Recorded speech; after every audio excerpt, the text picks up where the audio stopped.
What's up, people? Man, we're at 800 subscribers right now at this recording, which is crazy. Today we were in this room, right? This was my office. As you can see, it's a mess. Got the grow tent on the floor. It wasn't working in there because the tent is just too small. So we're remodeling the house. This room was empty, so I'm using this room now. All right.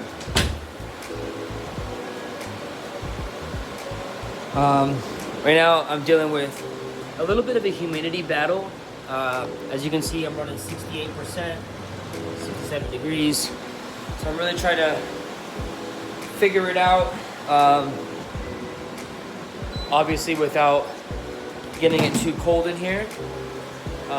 Yesterday I went ahead and set all this up in this room. The frame holds very well without the cover. I was a little concerned that it wouldn't.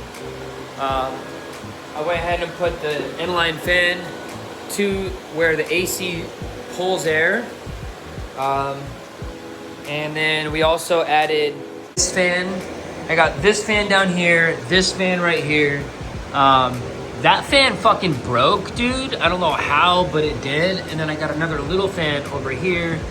Yeah, let's check out the ladies, man.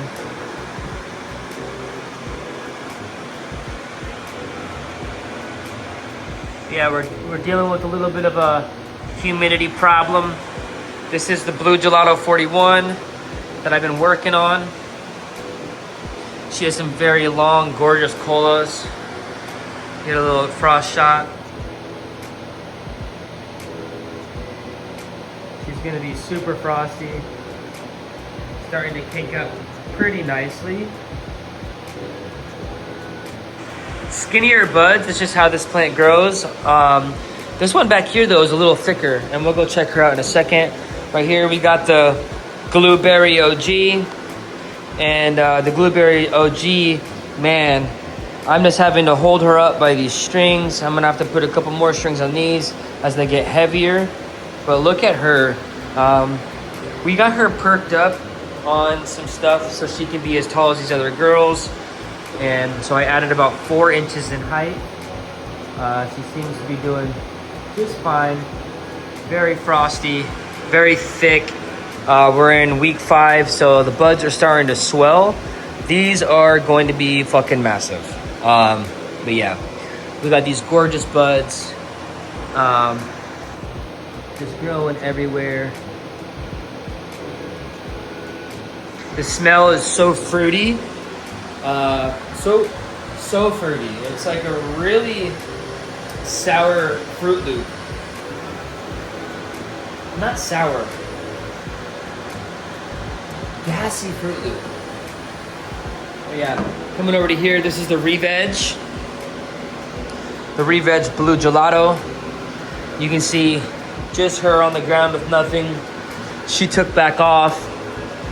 Grew some new flowers for me again. I could have defoliated a little better, I'm not gonna lie, but we got what we got. And this is my first experiment with Reveg.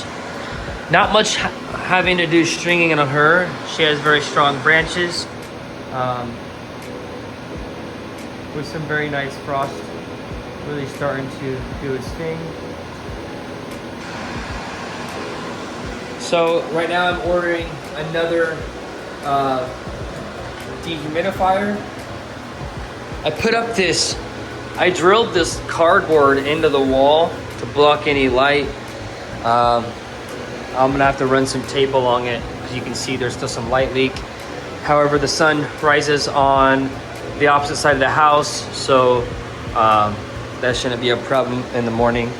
Anyways, I'm gonna come over here. I wanted to show you guys just how thick this grow is. Like, they could not fit in my 5x5 tent. So we came in here. So monstrous, bro. My very first grow, if you guys have been following, was Cinderella Jack, Blue Dream, and I think that was it. Cinderella Jack, Blue Dream. You have to look back at it, but I got 1.6 pounds. I'm gonna go over to this plant over here. because this one grew monstrous. Let's take a look at these. Like the bottom on this Blueberry OG, they grew very similar. This off some basic LST, very chunky. Oh, I pulled on that and I shouldn't have.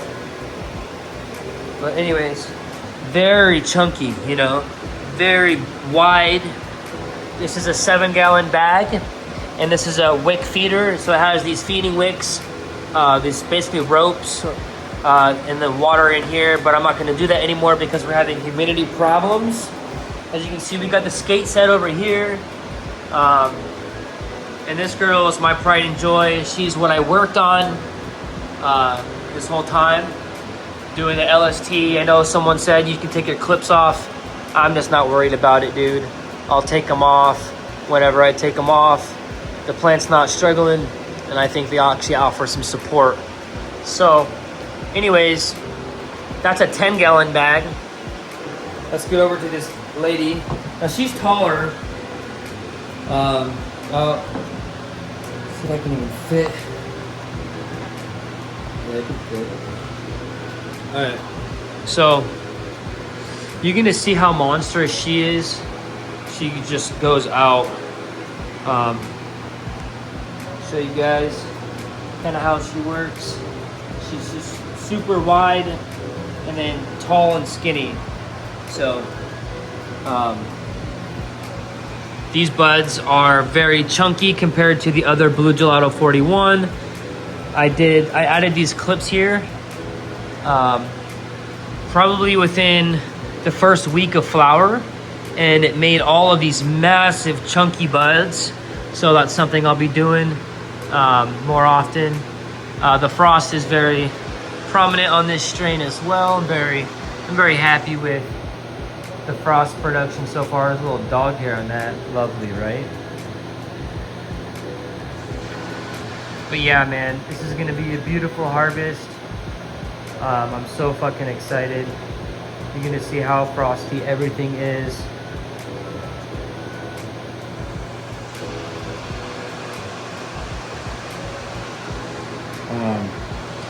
It's just coming in so nicely everywhere. Just absolute frost. And so my first grow, like I was saying, was 1.6 pounds. My second grow, and that was autoflowers. I grew autoflowers my first run, and that was 4 autoflowers. And then I did, my second run was 4 photo periods, which was Blueberry OG and Blue Gelato, just like this. And I got 1.8 pounds. And this is much more weight. I know it is already. So I'm gonna get more than 2 pounds, I'm thinking, and it's really exciting. I think if I got 400 grams per plant, I would not be surprised. But we'll see. Let me know what you guys think compared to some yields that you guys have had. I've worked on many farms. Some of you may know this already. But you know, my background is industrial cannabis work. Before that, I worked with my uncle. He was a legal medical grower in Oregon, and I learned the whole hydroponics indoor side of growing cannabis before I ever worked for any major legal industry. As legalization went forward, I worked on very huge farms in Oregon, managing thousands and thousands of plants on different farms, whether that was CBD or THC farms. I have a lot of experience doing both. And I'm just doing what I can. I've said before, when you go to do it on your own, it's a whole different ballpark than when you have someone telling you exactly what to do and when to do it. There's a sense of carefree living to that, being told what to do and not really having to pay attention. Even if you do love the plant, you know, I didn't necessarily like obsess over taking notes and doing it on my own one day. You know what I mean? I never even imagined I would move out to the East Coast, out here to Virginia, where I can grow 4 legal plants. Out west, it's almost more strategic just to buy your own weed from the dispensaries, because they just monopolized it so bad that it's just cheap, and all the good farmers are gone now, and all the shit farmers that produce way too much and put pesticides and don't really care about their plants, they've taken over the industry. Not all of them. There's some really huge monopolizers out there that are probably responsible for the market crashing as well, but they also love their plants. However, that's my background a little bit. I come from some major legal farms, and just doing what I can do to grow myself some dank meds, because I don't believe in pharmaceuticals. I really just believe in natural medicines, and it really only comes down to cannabis for me. So yeah, if you guys ever have any questions, feel free to ask. I'm gonna be going from this, which is all soil, obviously. We got soil. So the deal here is we got soil. I think this is all soil here mixed with, that's just soil. And then this is soil and cocoa coir. That's all cocoa coir, and that's all soil. So we're just kind of messing around. I have a bunch of cocoa coir. I was actually planning on using only cocoa coir from here on out. But I was thinking also I'd like to do hydro. If I can get the humidity down in a grow space, I'm doing hydro, because like I love soil, but it just grows differently with hydro in my opinion. And that'd be me going back to my roots, and also implementing my own knowledge that I did gain, like I have tea recipes in my head that are used on some of the biggest farms in California and Oregon, and or not some of the biggest, maybe the most well-known around the areas that I worked. I worked for this guy in Cave Junction, Oregon, dude. His buds were outdoor, 15 feet tall, fucking 12 feet wide, 15 feet wide, and it looked like indoor. It did not look like outdoor. That's why I say the best weed grows in Cave Junction, Oregon. Anyways, I have tea recipes in my head, so I want to take my own ingredients and make my own teas and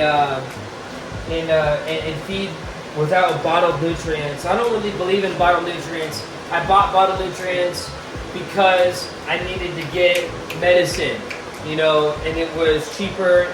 I bought General Hydroponics bottled nutrients, the Flora Trio series, the Micro, the Bloom, the Grow, and then I'm using Flora Nectar, CalMag, Silica, and that's it. No nitrogen.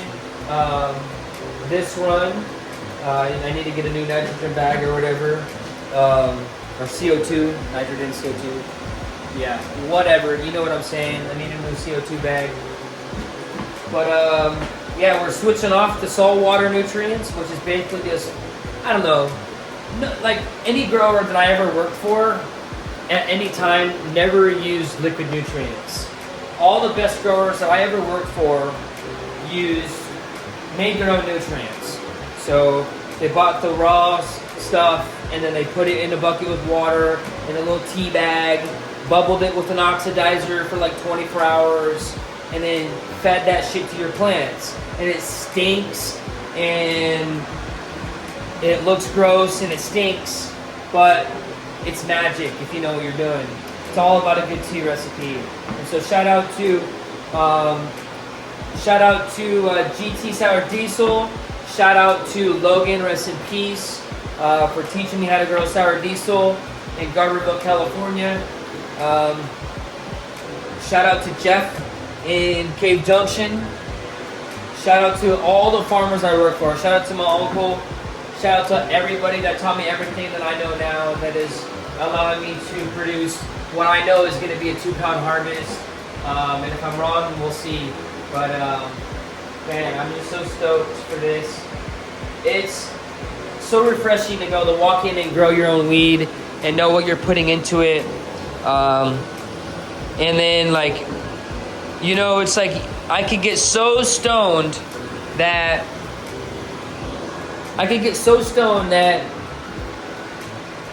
you know, I feel uncomfortable, but I grew it myself, so like I know I'm fine. I know it's not laced. I know nothing like that. So it's like if you are thinking about growing your own, you should.